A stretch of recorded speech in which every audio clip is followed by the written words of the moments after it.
El actual ministro de Educación y exministro de Hacienda, Nicolás Eyzaguirre, asistió a la Comisión de Minería para explicar su rol en el funcionamiento de los mercados de futuro que habría llevado a Codelco a dejar de percibir 4.700 millones de dólares cuando era integrante todo esto del directorio de la Cuprífera. Vamos a conversar con este tema con el exdirector de Codelco, Andrés Tagle, quien también estuvo en la misma comisión. Muchísimas gracias por acompañarnos, Andrés. Gracias a ustedes. Pues. A ver, aquí hay dos temas que vamos a tratar por separado. Lo primero es el tema de la venta a futuro, cuánta plata se perdió, si fue un mal o un buen negocio. Y por otro lado está el tema de esta sociedad en Bermudas, un paraíso fiscal. Empecemos con el tema de las ventas a futuro. En julio, se hacen 3 contratos, básicamente en julio del 2005, en diciembre del 2005 y en enero del 2006. Sí. Mi pregunta es, cuando se hace ese contrato, esa venta a futuro, que para que la gente entienda, se pacta una venta a varios años por un precio actual y se pone ese precio como estable, suba o baje, en el fondo se paga ese precio por el cobre, se vende ese precio. Claro. Y por lo tanto se paga ese precio.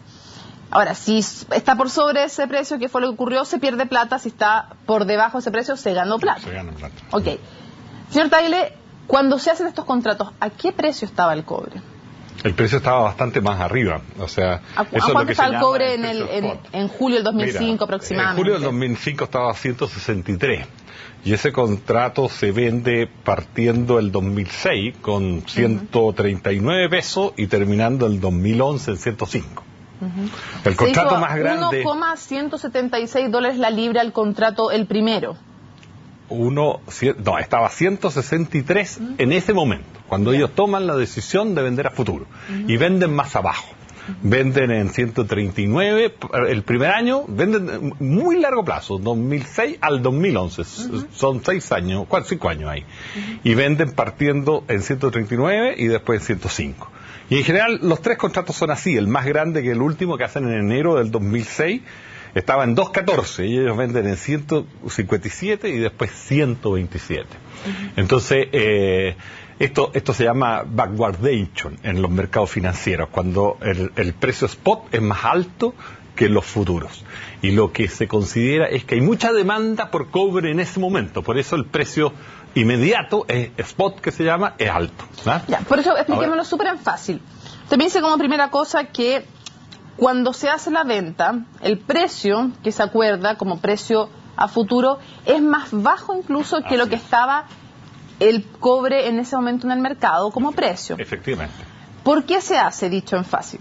Bueno, mira, ¿qué supuesto hubo detrás de esta venta a futuro? Bueno, el argumento que ellos dan, que nos lo hicieron, es que ellos querían fijar estos precios asociados a embarcarse o no en ciertos proyectos. Uno era básicamente Gavi, y darle continuidad al cierre de Salvador o prolongar Salvador lo más posible. O sea, asegurarse por si bajaban los precios en el futuro. Bajaban los precios. Que esa era la apuesta era que iban a bajar. Así es, pero no consideran los costos, porque también aquí hay que meter los costos. O sea, los precios subieron, pero los costos también subieron. Entonces ellos aseguraron precio y no costo. Y en general, en los últimos periodos de todos estos futuros, el costo estuvo por sobre el precio. Por ejemplo, en el primer contrato, al final del 2011 se vendía 105 y el costo de Codelco ese año declarado era 171. Lo mismo en el segundo. Incluso el costo llegó en el contrato que llega hasta el 2012 a 2.41. Usted se está refiriendo cuando habla 105 porque yo lo tengo en dólares la libra. Yo tengo 1,170 centavos de dólar. Okay, es lo mismo. Ya. Hay que dividir por 100. Okay, son centavos. Un dólar algo, digamos, etcétera. Ok, ahora, Norman, o sea, usted dice fue mal negocio por todos lados, primero porque el precio cuando se vendió era más alto que el precio que se puso, pero tenía esta motivación, dicen los que se defienden, de por si no va a bajar, aseguremos ahora el precio. ¿Eso para usted no es un buen argumento? No es un buen argumento, porque mira, los contratos de futuro en los mercados se separan en dos. Siempre se ha dicho, pueden ser de cobertura, que se llama, ¿ya? Hedge en inglés, en general, incluso en la jerga financiera se habla de hedgear algo, un verbo obviamente que no existe en mal lenguaje, pero esa es la jerga. Y esos de cobertura es que en general yo fijo precios sobre algo que tengo, que en general se dice que tengo en mi balance. Puede ser que tenga una existencia de mercadería, puede ser una inversión o puede ser una cuenta por cobrar. También puede ser un pasivo, que yo tengo una deuda, pero está en mi balance. Entonces, yo ahí tengo una fluctuación que fijo. ¿ves tú? Y si sube, en este caso, cuando en mercadería sube el precio, yo pierdo y gano si baja. Pero yo la fijé. Ahora, esto normalmente se hace, en el caso de cobre, entre otras cosas, a bastante corto plazo. O sea, hablemos se hace de eso. un año. Normalmente porque se hacen contratos a futuro en el mercado del cobre, eso es un hecho, y se hace mucho. Sí. Pero, ¿a qué plazo se hacen estas ventas a futuro normalmente? Bueno, mira, eso yo lo presenté hoy día en la Comisión de Minería de la Cámara, que llevé 2 cuadros de la foto del mercado de Londres y del mercado COMEX en Estados Unidos, de las ventas a futuro. Y llevé lo que se llaman las posiciones abiertas, o sea, cuántas toneladas métricas de cobre hay vendidas a 1 año, a 2 años, a 3 años y así sucesivamente. Y en el caso de Londres, el grueso, casi el 85% hasta 1 año. Y yo te diría que casi todo a 6 meses. Y después hay muy poquitito a 2 y muy poquitito a 3 y a partir de 3 a prácticamente nada. En el caso del mercado americano, el mercado de Londres debe tener, y fíjate que tiene unas 3 millones, casi 4 millones de toneladas, y el otro tiene 1.700.000. O sea, hay como un 30% de la producción mundial de cobre en estos mercados, toda a corto plazo. Okay. Lo mismo en el COMEX, que es peor, el 99% hasta 1 año. Entonces, el largo plazo demuestra, primero, que no hay nadie haciendo estas operaciones. Esta es una foto hoy día, yo no me podía conseguir la foto del año 2005, pero esta es la foto hoy día. Pero demuestra que nadie hace estas operaciones y que son inusuales. En el fondo, nadie... Hay muchos proyectos hoy día en camino al cobre en el mundo, en Indonesia, en Perú, en Australia, en Chile, etcétera. Y nadie, por tanto tiempo. Cuando uno no ve que estas posiciones están, es que nadie lo está haciendo. Ahora, hay un segundo tema que es el tema de si hubo evasión de impuestos por parte de Minmetal finalmente al hacer el negocio con Codelco a través de una sociedad hecha en Bermudas. Y la pregunta sobre Cupic, que es esta sociedad con la que se hace en el fondo una sociedad mitad Minmetal, mitad Codelco, y tiene sede en Bermudas. ¿Hubo evasión de impuestos de parte de Minmetal? Mira, a ver. ¿Qué es lo que hubo? Esto es un tema que se llama ilusión, porque la palabra evasión, tú dices que aquí hay una diferencia. ¿Ilusión de impuestos por parte de Minmetal? Sí, pero expliquemos un poquitito. Con Minmetal se hace una cosa parecida, que no es un futuro, porque no se hace en una bolsa con contratos estandarizados que se transen, sino que se hace un forward. El forward es que yo lo hago contigo la venta futura, a un precio que pactamos. Y se puede entregar o no entregar físicamente el cobre. En este contrato se entrega físicamente el cobre porque los chinos, Minmetal es la compradora de cobre que ellos tienen. Entonces, este contrato se hace con ellos. Eso también es un futuro. Aquí es importante aclarar. En el primero, y así lo informó el presidente actual del directorio de Codelco, la pérdida fueron 4.700 millones de dólares, con algunas opciones extra que también se hicieron en el siguiente gobierno, en el gobierno de la presidenta Bachelet. Ahí la responsabilidad más bien del ministro de Minería de la época y Andrés Velasco. Pero esas pérdidas son pequeñitas.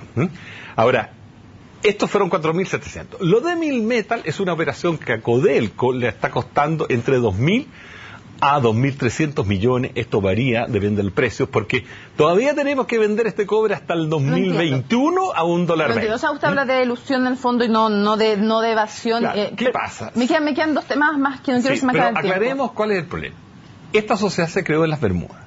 Si la sociedad se hubiera creado en Chile, esta utilidad que está obteniendo Minmetal, que es nuestra contraparte con la operación, hubiera tenido que pagar en Chile primero el impuesto de primera categoría, y hubiera tenido que pagar el impuesto adicional que paga todo extranjero. O sea, en total, porque uno se descuenta del otro, 35% de esto.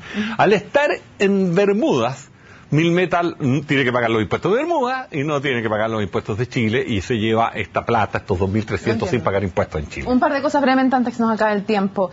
Lo primero, ¿cuál es la responsabilidad del ministro de Hacienda? Él dijo hoy día que estaba cazando moscas, es que esto se había hablado, si es que esto se había hablado en el directorio de Codelco, este tema de Bermudas y la sociedad. ¿Cuál es la responsabilidad en la que usted denuncia como pérdida de dinero y en el tema de la sociedad en Bermudas del ministro de Hacienda?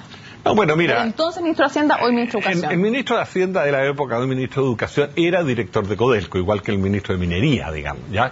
Y por lo tanto tienen responsabilidad. Estos temas financieros eran muy importantes. Es evidente que estos futuros no se hacían con los vistos buenos del ministro, y menos con esta condición especial que el ministro era el ministro de Hacienda y que como tal le puede autorizar o rechazar muchas cosas a Codelco. Eso respecto a los futuros en general. Y también respecto a la operación de Minmetal. O sea, la operación de Minmetal fue fue un deal, como se llama, un negocio que duró mucho tiempo y que obviamente el directorio, yo no estaba en ese momento, pero se tiene que haberlo visto con mucho detenimiento en qué consistía el negocio. Y de hecho, el directorio aprobó... ¿Usted cree que el ministro de Hacienda de ese entonces, Nicolás Izaguirre, necesariamente tiene que haber sabido de todos estos negocios? A ver, de estos negocios en general sí, del detalle que si la sociedad estaba en Bermuda o no, yo no sé si se informó o no se informó en el directorio, pero el directorio conoció del negocio y en qué consistía, por supuesto, del negocio, de las pérdidas que tiene la Codelco, que eso, otro aspecto, aparte del tributario, no hay duda que es responsabilidad de ese directorio. Se ha dicho que de parte del ministro y de parte de otra gente del Pacto Nueva Mayoría, que le extraña el momento en que usted hace esta denuncia, que es en medio más de la reforma educacional. ¿Usted quiere boicotear la imagen del ministro de Educación, quiere entorpecer el proceso de reforma educacional? ¿Por qué hace la denuncia ahora? Mira, la verdad es que yo hice la denuncia en el 2010. Pues si es que llamamos denuncia, pero yo fui a la prensa cuando me enteré de esto en Codelco y vi la magnitud que tenía. En ese entonces las pérdidas eran estimadas, hasta los futuros estaban hechos y se estimaba este nivel de pérdida. Yo dije, esto es una estimación, no es una realidad. Salió en la primera página, me entrevistaron de varios canales de televisión y fui a la Comisión de Minería del Senado y expliqué este tema. La diferencia hoy día es que son ciertas. Antes eran eventuales, esto, por lo menos los futuros terminó, lo de Milmetal sigue hasta el año 2021. ¿Ya? Ahora, a mí, en ese momento, por así decir, me pescaron muy poco, esa es la verdad. Los medios pescaron poco el tema. Y hoy día lo han pescado por el ministro. Esto partió de una entrevista que me hace el Mercurio sobre mi gestión y en qué actividades estuve yo metido en Codelco, que eran principalmente las financieras que más me interesaba, dado mi preparación en el mundo financiero. Y yo, digamos, obviamente iba a mencionar los futuros, el periodista se interesó, preguntó más por los futuros, las pérdidas, etcétera, y que eran los que lo habían hecho, y cuando apareció Izaguirre, obviamente tuvo más cobertura de lo normal, y esa es la verdad. Ahora, creo que las personas tienen que asumir la responsabilidad y no lo han hecho. Muchísimas gracias por habernos acompañado en CNN Chile. Bien, pues, gracias a ti. Termina el resumen ejecutivo, viene ahora Matilde Burgos con Noticias Express. Nos reencontramos a las 10 en CNN Prime.